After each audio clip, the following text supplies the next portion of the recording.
الرحيم. يلا تالتة ثانوي وكده نبدأ مع بعض. نشتغل النهاردة في حصة اللانجوج نوتس ليونت 10. نبدأ كده بسم الله مع بعض. بسم الله. أول جزء معايا النهاردة يا ولاد هو الفرق ما بين كلمة جورني وكلمة فلايت وكلمة بيكنيك وكلمة اكسبيديشن، وكمان معانا كلمة كروز. جورني، فلايت، بيكنيك، فويج، اكسبيديشن، كروز. عايز قلمك كده معاك جنبك في ايدك ونكتب الترجمة بتاعت الكلمات اللي موجودة معايا دي. اولا يعني ايه جيرني؟ قال لي جيرني دي بتكون رحله طويله. فلايت رحله جويه. بيكنيك انت حافظها طول عمرك معناها رحله خلويه، بس انت اصلا مش عارف يعني ايه رحله خلويه. بيكنيك ده اولاد بتكون رحله كده خارجين فيها مع بعض وبيكون فيها اكل، يعني رايحين ناكل كده مع بعض، يعني رايحين نتفسح، رايحين نفرش الملايات ونقعد في الحديقه وعيش حياتك بقى. فويج كان معناها رحله بحريه. اكسبيديشن رحله استكشافيه. وكروز بتكون رحله نيليه. يعني مثلا تعالى ناخد مثال على اول كلمه، كلمه journey. بيقول لي all the family went on a journey to Luxor. تاني all the family went on a journey to Luxor. كل العيله راحت في رحله الى الاقصر. نيجي نبص كده في المثال التاني، بيقول لي I waited for my father's flight for an hour. فضلت استنى الرحله بتاعت بابايا، طبعا رحله جويه، كنت مستني جاي بالطياره فلايت. يعني هيجي بايه؟ فور ان اور، كنت فضلت استناه لمده ساعه. في المثال الثالث بيقول لي we spent a great picnic in the field. we spent a great picnic in the field. رحنا قضينا يوم حلو او رحله صغيره كده حلوه في الفيلد، الحقل. تعال نشوف كده مثال على كلمه voyage. the ship was hijacked. كلمه hijack اتسرقت، اتخطفت. during its voyage in the Red Sea. بيقول لي تم خطف الاستيلاء عليها، يعني الاستيلاء على السفينة أثناء رحلتها البحرية في البحر الأحمر. هنا بيقول لي في المثال اللي بعد كده scientists went on an expedition to discover the Alps. العلماء كانوا في رحلة استكشافية لاكتشاف جبال الألب. في المثال الأخير بيقول لي he went on a Nile cruise with his family. كان في رحلة نيلية مع عيلته. تاني كده بس قبل ما ندخل على السلايد التانية او الجزئية التانية عايزين نتكلم فيها النهاردة، نتكلم على الفروقات ما بين journey, flight, picnic, voyage, expedition and cruise. كلمة journey قلنا بتكون رحلة طويلة. flight رحلة جوية. picnic رايحين كده نتفسح وناكل مع بعض. voyage كانت رحلة بحرية. expedition رحلة استكشافية. وكلمة cruise اللي كان معناها رحلة نيلية. ندخل كده على السلايد اللي بعد كده. عايزك بالله عليك تركز لي في الفرق ما بين الفعلين دول. let و allow الاتنين معناهم يسمح. let و allow الاتنين معناهم يسمح، ولكن في فرق شاسع ما بين الاتنين في حالة وجود object، في حالة وجود مفعول به. let في حالة وجود المفعول وانت شغال عليها بتحط بعديها على طول فعل في المصدر، ولكن allow في حالة وجود المفعول قبل المصدر بتاعك لازم يكون في عندك to. يبقى الفرق اللي عندك ما بين let و allow ان let لا تحتاج الى to، ولكن allow تحتاج الى to قبل ما تحط المصدر بتاعك. يعني تعالى كده نبص على المثالين اللي هنا. بيقول لي I let the students help، مش to help. help علشان let مش محتاجة اي to عندك في الجملة. each other do the homework، ولكن I allowed students to help each other. يبقى الفرق عندي ما بين الجملتين هنا هو وجود التو. في حالة استخدام let حضرتك ما انتش محتاج تو، ولكن في حالة استخدام allow سيادتك لازم يكون معاك تو قبل ما تحط الفعل في المصدر. ما تنساش في عندي تريكايه صغيرة كده على الفعل allow. الفعل allow في حالة عدم وجود مفعول، ركز معايا كده وارمي لي ودنك كويس قوي قوي قوي. في حالة عدم وجود مفعول عندي مع allow، يعني جه بعده الفعل على طول، سيادتك محتاج الفعل بتاعك مضاف له ing. يعني اجي اقول لك مثلا I don't allow eating during my classes. ما بسمحش بالاكل اثناء الحصص بتاعتي. يبقى انا اللي بتكلم فيه النهارده لو عندي مفعول به مع allow محتاج تو المصدر. طيب يا مستر لو انا ما كانش عندي اصلا مفعول، لا خلاص ساعتها حضرتك بتحط الفعل مضاف له ing. وركز في الجزئيه دي علشان تعتبر من الاسئله المهمه عندك كثانويه عامه. ندخل على الجزء اللي بعد كده معايا. بيقول لي هنا الفرق ما بين كلمه location, destination and site. location, destination, site. كلمه location ده يا اولاد بيكون معناها موقع. يعني بيقول لي هنا the director chose wonderful locations to make his new film. المخرج اختار مواقع نصور فيها الفيلم الجديد بتاعه. وساعات اولاد كلمه لوكيشن بتكون هو الموقع اللي انت فيه. يعني قبل مثلا ما بنيجي نطلب اوبر او كريم بيقول لك لو سمحت ابعت لي اللوكيشن بتاعك، ابعت لي اللوكيشن بتاعك. انما كلمه ديستنيشن بيكون معناها وجهه وصول او جهه الوصول. يعني لما اجي اقول لك هنا our train reached its destination late. our train reached its destination late بيقول ان القطر بتاعنا وصل على جهه الوصول بتاعته متاخر. ممكن كمان اقول لك Egypt is a good destination to all the tourists. مصر تعتبر من الجهات المهمه جدا لكل السياح، من الاماكن المفروض ان السياح بتيجي تزورها يعني. طيب ايه يعني ايه سايت؟ سايت اولاد بتكون معناها موقع اثري. يعني اجي اقول لك هنا you should be careful when you deal with unknown sites on the sites. ايه ده؟ ايه اللي انت كاتبه ده؟ ما هو مش بس ممكن تكون معناها مواقع اثريه، ما هو انت قبل كده خدت كلمه سايت اللي انت كان معناها الموقع بتاع الانترنت. يعني اجي اقول لك مثلا احنا اخدين الكلمه على بعضها، كلمه ويب سايت. انا هنا بقول لك when you deal with unknown sites on the sites. لما تيجي تتكلم مثلا على مواقع غير معلومة على شبكة التواصل الاجتماعي او على شبكة الانترنت، يبقى كلمة location كان معناها موقع، destination كان معناها جهة الوصول، كلمة site كان معناها موقع، وغالبا بتكون معاك في المواقع الأثرية. يعني اجي اقول لك مثلا we should preserve the sites in Egypt. لازم ان احنا ناخد بالنا ونحافظ على المواقع الأثرية في مصر. الجزء اللي بعد كده معايا النهارده اولاد كلمه سايت. ايه ده؟ ما احنا لسه قايلينها من شويه. لا، هي نفس النطق شويه ولكن السبيلنج هنا مختلف زي ما انت شايف. كلمه سايت اللي كان معناها النظر، الرؤيه، شايفك، بشوف بعينك. ولكن لو ضحك عليك وحط لك بعديها المعنى بتاعي اتغير. تعال نشوف كده.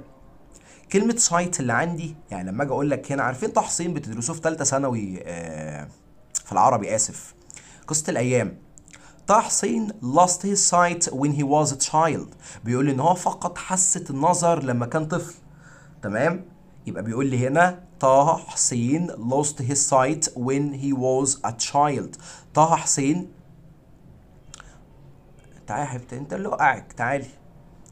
طه حسين فقد حاسة السمع بتاعته لما كان طفل. طيب اوكي. اجي اقول لك مثلا he has poor sight، نظره ضعيف. انما كلمه سايتس بتكون معناها مواقع اثريه كمان، الحاجات اللي احنا بنروح نستمتع بيها. There are a lot of tourist sites in Egypt. There are a lot of tourist sites in Egypt. في عندنا مواقع اثريه كتير في مصر. كلمة في يا ولاد بيكون المنظر اللي انت بتشوفه. يعني مثلا عندي هنا بفتح الشباك بتاعي، ما شاء الله عندي منظر عظمة، يعني بشوف شوية خرفان وشوية بقر. موقع جميل، موقع جميل جدا. فالمنظر من عندي مبهج. اجي اقول لك our house overlooks an excellent view. It's a fantastic one. بيقول ان البيت بتاعنا بيطل على منظر جميل جدا. اجي اقول لك مثلا ساعات تيجي تشتري شقه ولا حاجه، يجي يقول لك والله ده الفيو من هنا حلو، الفيو اللي هو المنظر اللي انت شايفه. طيب يبقى تاني الفرق بين كلمه سايتس اند فيو. سايت اللي كان معناها نظر، حاسه النظر بتاعك، الرؤيه. كلمه سايتس معناها مواقع اثريه، ولكن كلمه فيو كان معناها منظر. بعد كده معايا النهارده الفرق اولاد بين كلمه process وكلمه operation. الاثنين عمليه، ولكن انت معظم الشغل معاك يعني على كلمه process واوبريشن رغم ان ليهم معاني تانية. بنقول ان process معناها عمليه حيويه او عمليه طبيعيه، ولكن كلمه operation انت حافظها معناها عمليه جراحيه، ولكن طبعا ممكن كمان نستخدمها كعمليه تشغيل. تمام؟ يعني اجي اقول لك مثلا عمليه التنفس، عمليه البناء الضوئي، الكلام ده كله ده processes.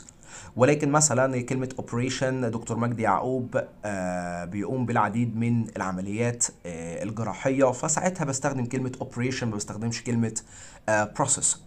يعني تعالى كده نشوف هنا. The breathing process is necessary for all the living creatures. بيقول لي عملية التنفس عملية مهمة جدا وضرورية جدا لجميع الكائنات الحية. The operation on my father's heart lasted 4 or 5 hours. بيقول العملية الجراحية اللي باباي كان بيعملها على القلب استمرت لمدة 5 ساعات. وساعات زي ما كنا قلنا لسه حالا ان كلمة operation ممكن تستخدمها كعملية تشغيل، عملية تشغيل. يعني ممكن مثلا يجي يقول لك It took me an hour to operate that laptop. علشان اشغل اللابتوب بتاعي ده اخد مني ساعة، كان بايظ. يلا بعد الشر عليه. فكده الفرق يعني اللي انا محتاج بس تبقى عارفه كطالب في ثانويه عامه عشان تدخل الامتحان بتاعك تبقى الدنيا بالنسبه لك سلسه. عمليه جراحيه كانت اوبريشن، عمليه طبيعيه كانت بروسس. ممكن كمان نتكلم ونقول ان كلمه اوبريشن تطلق على عمليات التشغيل. الجزء اللي معايا بعد كده كلمه recommend او الفيرب recommend. recommend من الافعال المهمه اللي عندي جدا يا اولاد في الانجليزي. recommend طبعا معناها يوصي او يقترح equals suggest في القاعده اللي احنا هنتكلم فيها. طبعا كلنا حافظين ان recommend و suggest من مجموعات الافعال التي يتبعها ing. يعني انت عينك شافت recommend شافت suggest، الفعل اللي جاء بعدها على طول لازق في الفيرب اللي عندي، فساعتها بحط ing الفعل. يعني اجي اقول لك هنا I recommend watching English films to improve your English. انا بقترح عليك ان انت تتفرج على افلام انجلش علشان تبدا تحسن اللغه الانجليزيه عندك. في بقى تريكات صغيره كده بتتعمل وانت قاعد في اللجنه، اللي هي لما يحط لك فاعل او مفعول. مستر احنا شايفين في المثال اللي قدامنا في وجود ذات، مش شرط ذات تكون موجوده عشان مش عايزك بس تحفظ، عايزك تبقى فاهم. يعني مش شرط تشوف ذات علشان تبقى القاعده مختلفه. هي ايه القاعده؟ القاعده بيقول لك ان في حاله وجود فاعل او مفعول او ضمير مع suggest او recommend، ساعتها الفيرب اللي عندك لازم يبقى في الانفينيتيف، لازم الفعل اللي عندك يكون فعل في المصدر بدون ادنى تفكير. الفعل اللي عندك او الضمير اللي عندك مفرد جمع ما يخصكش، كده كده الفعل اللي عندك في المصدر. تعالى كده نبص على المثال اللي عندي هنا، غيرته لك في نفس المثال ولكن غيرنا بس الشكل اللي عندي، حطينا هنا فاعل. بيقول لي I recommend that you watch English films to improve your language. I recommend that you watch. يا مستر ما احنا لسه كاتبين فوق واتشنج. ايوه بالظبط كده، اصل انا فوق كان ريكومند على طول بعديها الفعل، على عكس الجمله اللي موجوده معاك هنا تحت. مستر مكتوب عندي ذات. يا باشا ما احنا لسه قايلين مش شرط يكون عندك ذات. ثانيه واحده،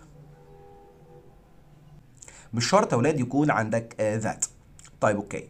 I recommend that you watch English films to improve your language. أو I recommend you watch English films. مش شرط يكون عندي سيادتك that. يبقى تاني معروف بس اللي احنا كنا بنقوله recommend في حالة إذا تلاها الفعل يتبعه فعل مضاف ل ing، عندك بعديها ضمير أو فاعل، ساعتها تقدر إن أنت تقول لي يتبعها فعل في المصدر. في كمان تركة صغيرة، بدل ما بيحط لك فعل في المصدر بيقوم جايب لك فاعل زائد should. وكده كده انت عارفين ان المودل فيربز او الافعال الناقصه اللي عندي في الانجليزي يتبعها فعل في المصدر. يبقى تاني كده نلم القواعد اللي عندي.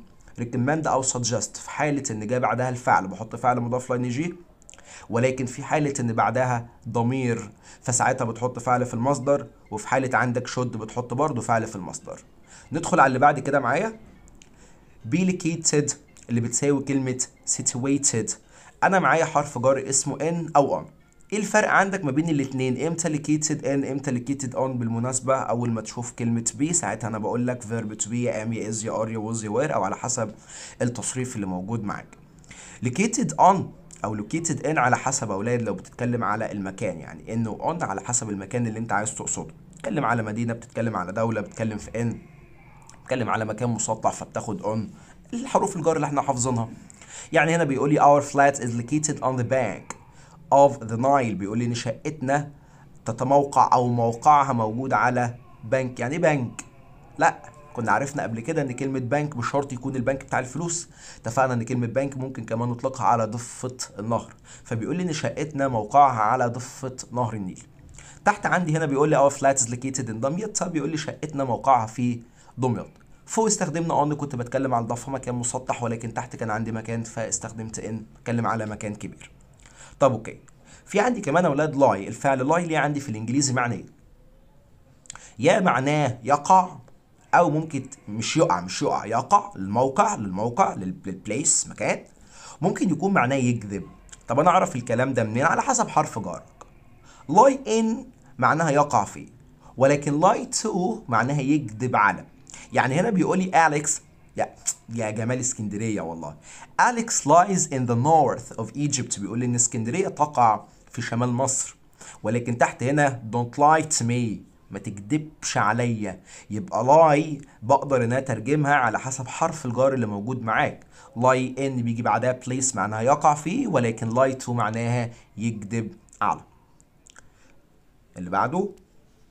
لو انت فايتك اي حاجه او في جزئيه بس عشان ما نقعدش نعيد الفيديو، مش عايزين بس نطول الدنيا عليك، ممكن حضرتك ترجع كده بالفيديو شويه وتقدر انت تتفرج على الفيديو تاني، يعني الموضوع سهل مش ازمه يعني. متخافش على الباقه حبيبي متخافش. يعني سيفونير، يعني بريزنت، يعني جيفت، ريورد وبرايز. سيفونير، بريزنت، جيفت، ريورد وبرايز.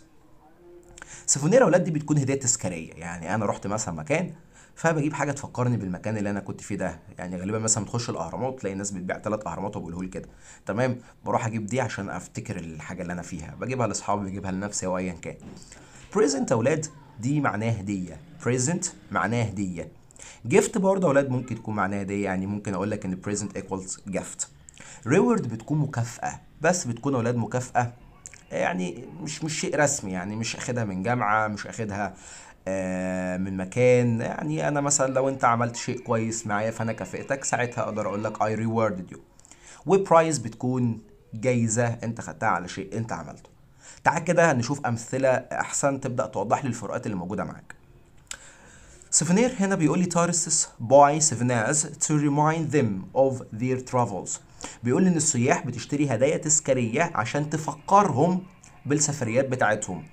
يبقى احنا لسه قايلين حالا سيفونير هدية تذكارية. I bought my sister a present أو a gift. اشتريت لأختي هدية. I always give my students rewards. دايما بدي للطلبة بتوعي مكافآت أو جوائز. ولا إيه رأيك يا باشا؟ عندي هنا بيقول لي he won the first prize in Quran. كسب الجائزة الأولى في تلاوة القرآن. قول كمان مرة معلش. سيفونير هدية تذكارية، present and gift معناها هدية، ريورد بتكون مكافأة بكافئك على شيء انت عملته، وبرايز بتكون جايزة. اللي بعد كده معايا ايه الفرق بين سبورتس وسبورت؟ سبورتس طبعا انت اخدها معناها رياضات، ولكن انا النهارده عايزها كصفة معناها رياضي، وسبورتنج كمان هاخدها معناها رياضي. من اكتر الحاجات اللي ممكن تلخبطك في الاستخدام معاك شويه وانت بتحل، فانا حطيت لك شويه الكلمات اللي ممكن تستخدمهم مع سبورتس وشويه الكلمات اللي ممكن تستخدمهم مع سبورتنج عشان الدنيا ما تتوهش مننا.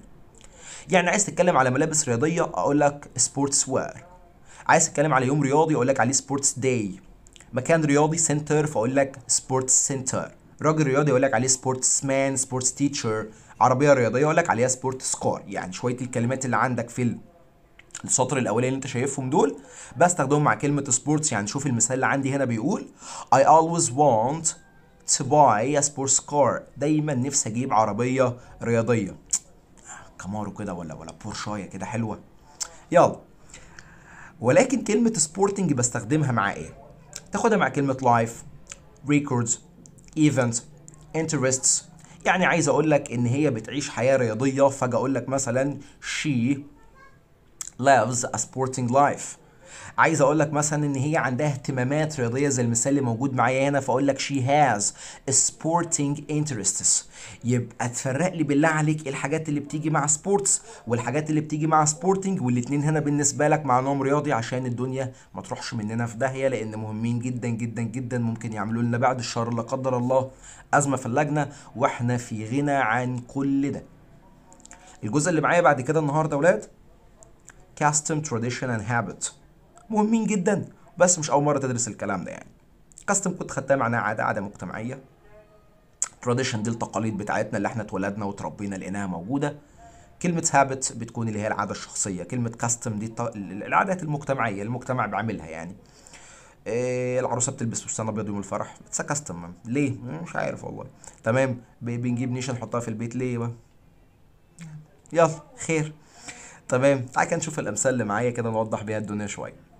بيقول لي the Egyptians have a lot of good customs that we should keep.